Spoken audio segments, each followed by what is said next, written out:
Hello,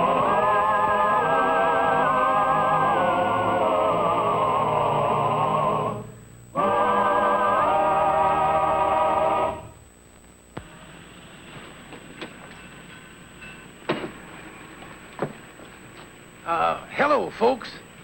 I'm Amos. You'll have to excuse me. I'm in a hurry today. I got to go down to the court. Yes, folks, my old friend the Kingfish is in trouble again. It all started last Tuesday night. You see, it was Kingfish and Sapphire's 20th wedding anniversary coming up. So after supper, Sapphire decided to do a little gentle hinting. Here comes the bride, all dressed in white. Here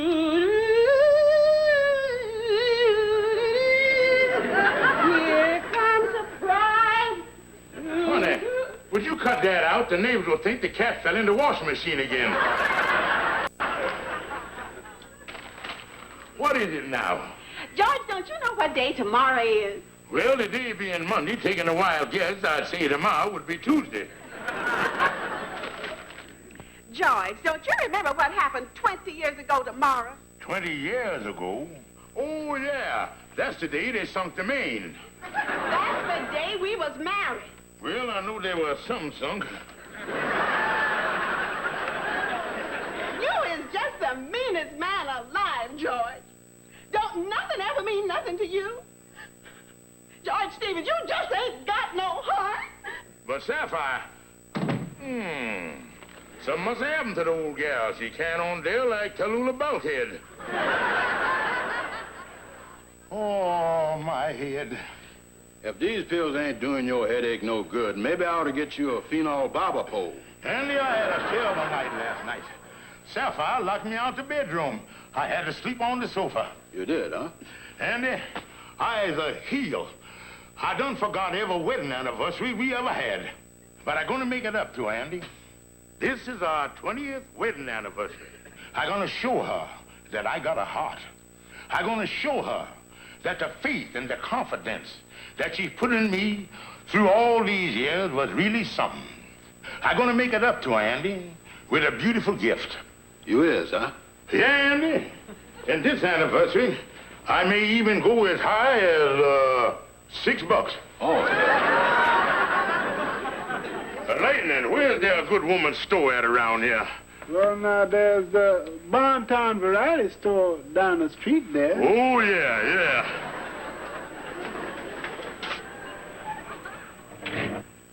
Never misses. Miss Kingfish.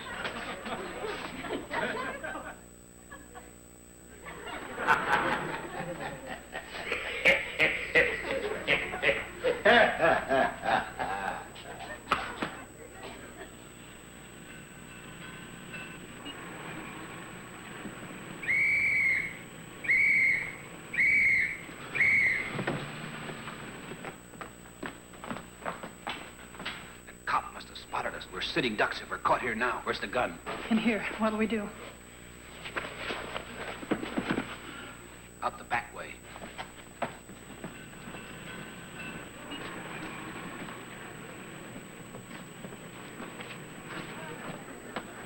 Well, Andy, we ought to find something pretty nice in here. Hey, there's a lot of bags over here. All kinds. A mess of them, too, ain't there? Now, here's a nice one. This is what you call stimulated alligator. Yeah, pretty good. Now, this one ain't bad. Only $6, too, tax included. Yeah, I like that. Nice and heavy, too. Yeah. May I help you? Yes, miss, I'll take this bag just as it is. Oh, thank you. I'll bring you your change. Well, Andy, our trouble is over. Yeah, Andy, we're gonna wrap that purse up real nice like it come from Tiffany. Yeah. Yeah, you know, this sure is a heavy bag. Feels like there's something in there. Oh, I guess this is one of them fitted bags with the mirror and stuff inside. Better open it up there, son, and make sure there ain't no price tags in it. Yeah. Mirror. Comb. Lipstick? Let's see that lipstick there. One of them novelty lipsticks made in the shape of a bullet. Did you ever heard of a cosmetic firm by the name of Colt 45? No. Holy smokes, a pistol. Yes, and it's full of them Colt 45 lipsticks. Wait, Andy. No use in getting panicky here until we make sure of our ground. This thing is probably one of them there cigarette lighters they make in the shape of a gun. And they done put it in the purse there and added inducements. Oh, yeah, that's what it is. A cigarette lighter. Oh, yes. Sure, Andy. And in order to make the thing work, all you gotta do is press the trigger like this.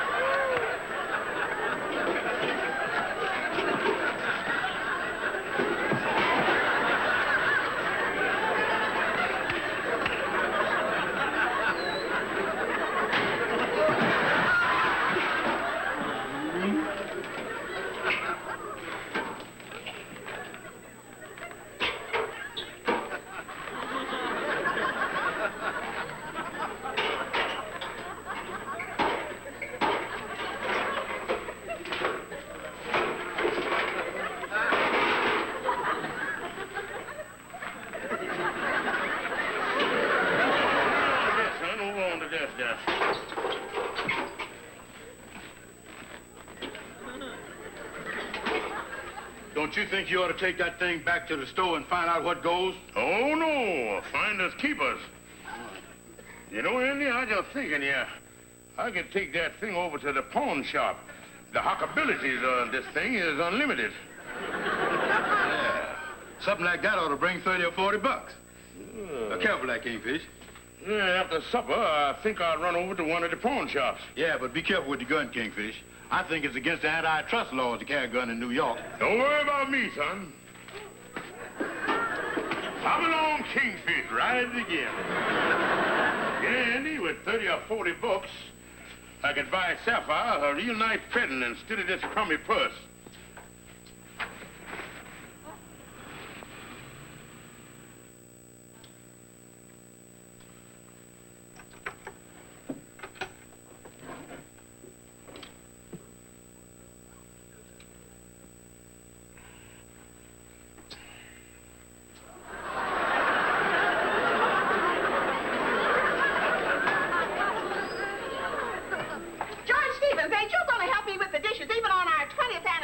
Look, honey, I gotta go out. It's about our anniversary. What do you mean it's about our anniversary? I can't tell you, but you're gonna see something tonight that's gonna make your eyes pop out.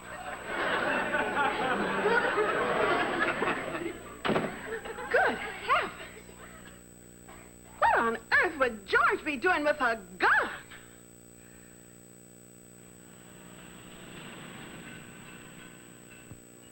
I don't care what you say, Frank. I'm going to close up if you can't come over here. I'm not going to stay here alone. There's been too many robberies in the neighborhood lately to suit me. Why, just last night they tried to break into the Lameau dress shop. All right. I'll be right home.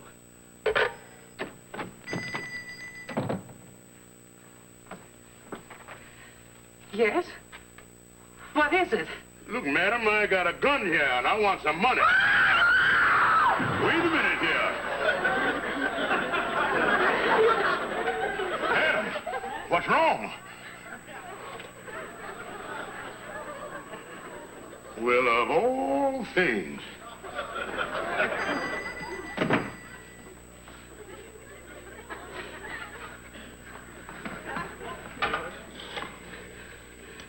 Operator! Operator! Somebody just tried to hold me up. Get the police! Quick! Quick!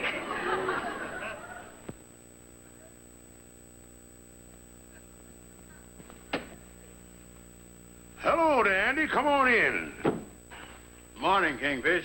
What's new in the paper? Oh, not a thing, Andy, not a thing. How'd you make out with the gun last night? Not so good, Andy. I still got the thing home in my drawer.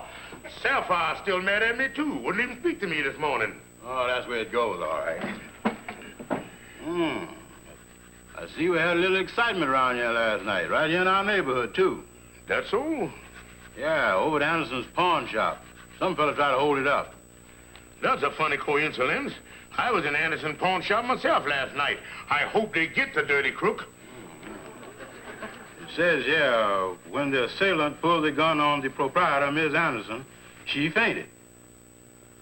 She fainted when I was in there, too. She must do that a lot. Oh, but I think they're going to catch the fellow all right. They got a good description of it right here.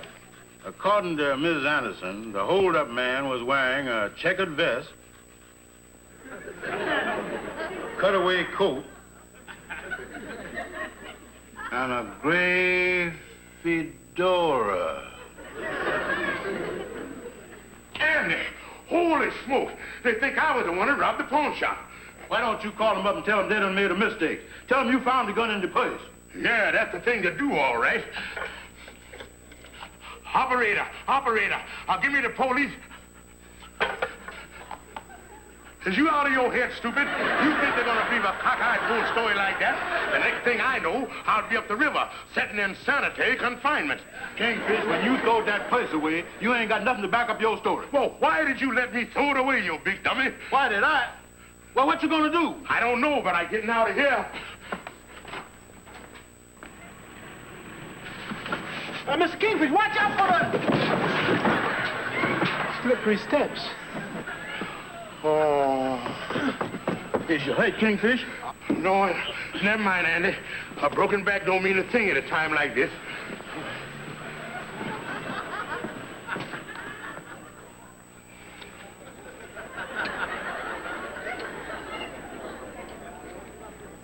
You better have another cup of coffee, Kingfish. You shaking something awful. Andy, what in the world is I going to do? This is the worst thing that ever happened. Will you pass me the sugar, please? Thank you. With that description they got of you, they're bound to pick you up sooner or later. Andy, what is I going to do? When Sapphire finds this out, you're going to break her heart. Oh, why did this have to happen on our 20th anniversary? Will you pass the ketchup, please? Thank you. But, Andy, I know the first thing I got to do is change these clothes, then find some way to hide out. Can I get you another cup of coffee, Mrs. Anderson? No, thank you.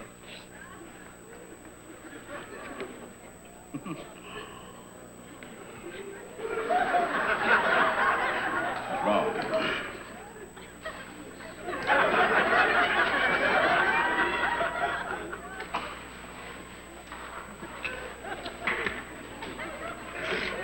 Check, please. Hey, you. Who, me? Yeah, you. Oh, what is it? You got a match? He wants a match.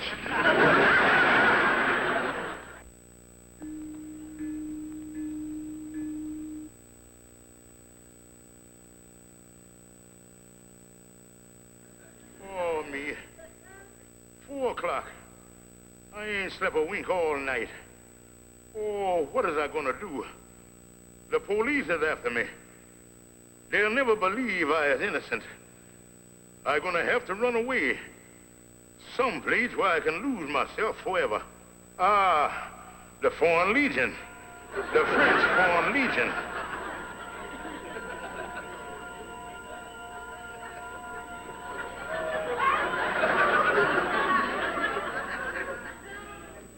Oh, no. I is allergic to camels. I could be a beachcomber.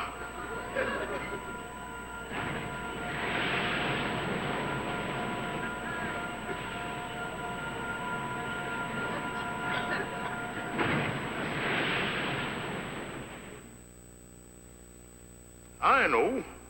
I'll sail the 7 seas.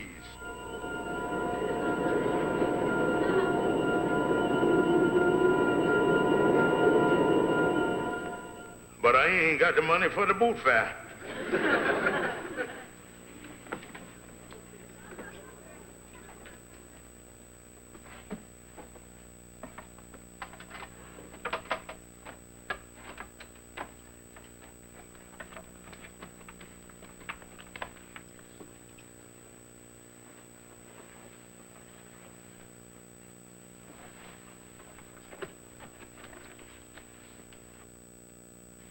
George Steele, what is you doing? Listen, honey, I ain't got time to go into no details. I got to get out of town. All right, you. George Stevens, you come right back here.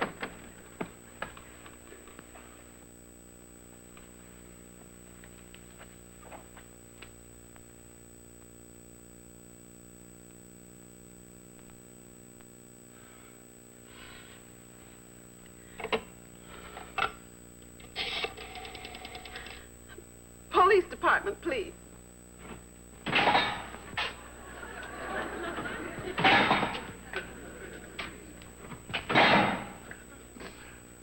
Oh, what wouldn't I give to hear a wooden door slam again? Stevens, are you there? Yes, I ain't going nowhere. You got a visitor. A visitor? Oh, Sapphire, I knew you would come. I knew you wouldn't desert me. Oh, darling, darling. Where is you, darling? Here he is, darling. Oh, Calvin. 5 minutes. Okay. Kingfish, this is a nasty robbery rap they done pinned on you. Calhoun, you got to get me out of here. I is innocent, completely innocent. Innocent? Well, now, that's liable to slow me down a little. I ain't never had a client that is innocent before. Calhoun, this is the worst mess I ever done been in. You're my lawyer. Yeah, things look bad. They got a lot of circumstantial evidence against you. But I is happy to tell you that I is getting you out of this mess. Calhoun, how you gonna do it? Never you mind. But when I put you on the stand tomorrow afternoon, we wins the case. I got everything in the bag. Kingfish, I got a foolproof scheme of how to get you out of this whole mess. When I makes my point, the judge is gonna throw the case right out of court. That's fine, Calhoun. That's fine. Okay. Hey, boy, come on, get me out of this thing. Calhoun, you're a great lawyer, Calhoun. Incidentally, I have arranged to have the opening of your trial delayed till tomorrow afternoon at 2 o'clock. As long as you're going to be in here, you may as well get as many free meals as you can. See you later. Mama, I don't care how it comes out tomorrow. I'm leaving George for good. I knew he'd come to no good. I knew it the first time he come to the house. Didn't like his looks. I sat too close together. Well, it's all over and done with. I never want to see him nor speak to him again. I hope he gets the chair. Now, that is one potato I'd like to see French fried. Hear ye, Court of Special Sessions, State of New York, Part 12 is now convening. Case of the People versus George Stevens, attempted armed robbery. Judge Herbert L. Watkins presiding. Order, please. Is the district attorney's office ready? We're ready, Your Honor. Proceed. Your Honor, we intend to prove that on the 3rd day of this month, the defendant, George Stevens, entered Anderson's pawn shop with a loaded revolver.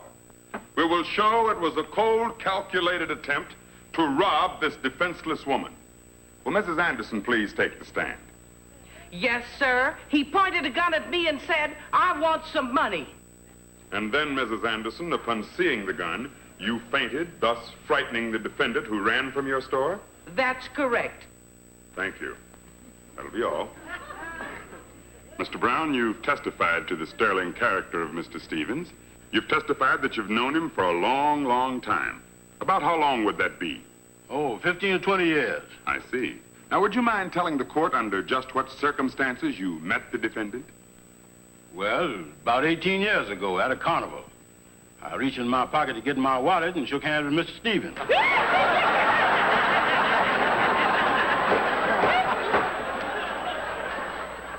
Oh, it ain't like it sounds, mister. I found out later that collecting wallets was just a hobby of his.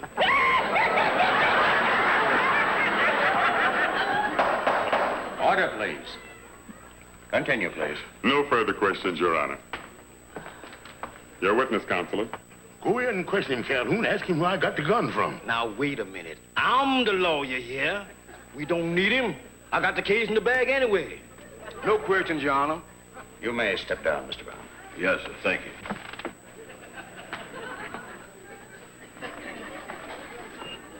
Your Honor, as counsel for the defense, I emphatically denies the accusations of the prosecutor. I intend to prove that my client entered Anderson's pawn shop for the most innocent of reasons, and that robbery was furthest from the mind of this innocent man. Your Honor, as my first witness, I would like to call to the stand the defendant, George Kingfish Stevens. Step up there, bud.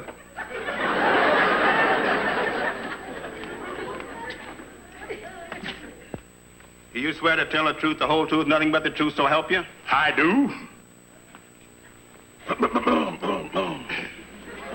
Your full name is George Kingfish Stevens? It is. At this point, Your Honor, I would like to show that my client had no intentions of committing a holdup.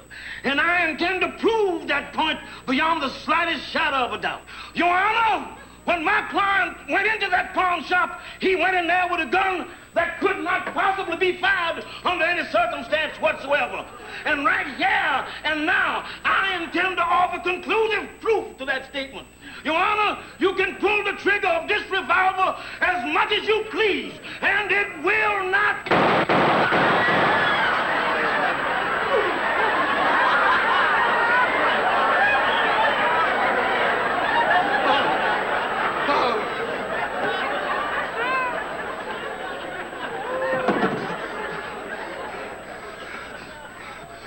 Your Honor, I would like to ask the court's permission to resign from the case. Bailiff, remove the counselor for the defense from this courtroom. Mr. Stevens, in the interests of justice, there are a few questions I would like to ask you. You say you found this gun. Where did you find it? Well, Your Honor, that's what I've been trying to say. I bought the purse for my wife's anniversary, and the gun was in the purse. So I recited that I'd hock the thing so I could buy my wife a real nice present. Your Honor, this is obviously a trumped-up and ridiculous story. You're out of order. Where is this purse now? Well, I done throwed it away. Well, Mr. Stevens, you may or may not be telling the truth, but in the absence of this purse, I'm afraid you haven't got much of a defense. Yes, that's truth, Your Honor. Well, we've had a long day.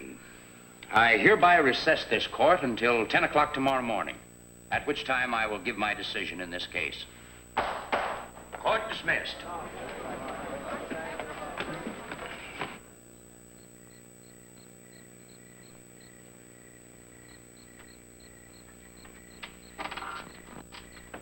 Yeah, Amos. And then the judge said, in the absence of the purse, Mr. Stevens, I'm afraid you ain't got much of a defense. Yeah, I guess it don't look too good for the Kingfish. If he only hadn't thrown that fool purse away. But I can't help thinking that the Kingfish is innocent and heaven gonna take care of it. Well, I hope heaven do something fast. What'd you do that for? What did I do what? Conk me on the top of the head with your fist. And I didn't conk you on the head with my fist. Well, somebody done conk me, and there ain't nobody here but us two. Oh, don't be silly, Annie. It's only a figment of your imagination. Yeah, I guess that's right. Now you've done it again. Cut it out. And I didn't do nothing. This is a fine time to be playing games when the Kingfish is about to go to jail just because he throwed away a purse. Holy smoke, a purse. Amos, that's the purse the Kingfish throwed away. Amos, that heaven sure gives service. Come on. And so from the contents of this bag, it appears that Mr. Stevens was telling the truth. This bag belonged to a woman who at the present time is in the custody of the law and has confessed to disposing of the bag with the gun in it. Yes, sir, Your Honor, the gun was in there. This establishes and proves your innocence of the robbery charge, Mr. Stevens. But in this entire matter, your actions were not those of a citizen who has respect for law and order. This gun should have been immediately turned over to the police department. Yes, sir. Do you realize that it is against the law in the state of New York to carry a gun? Yes, sir. Do you realize that it is against the law in the state of New York to pawn an article that doesn't belong to you? Yes, sir. I am going to dismiss this case. But tell me one thing, Stevens. If you should ever find a gun like this again, what would you do? Pawned it in New Jersey. Oh, take him away,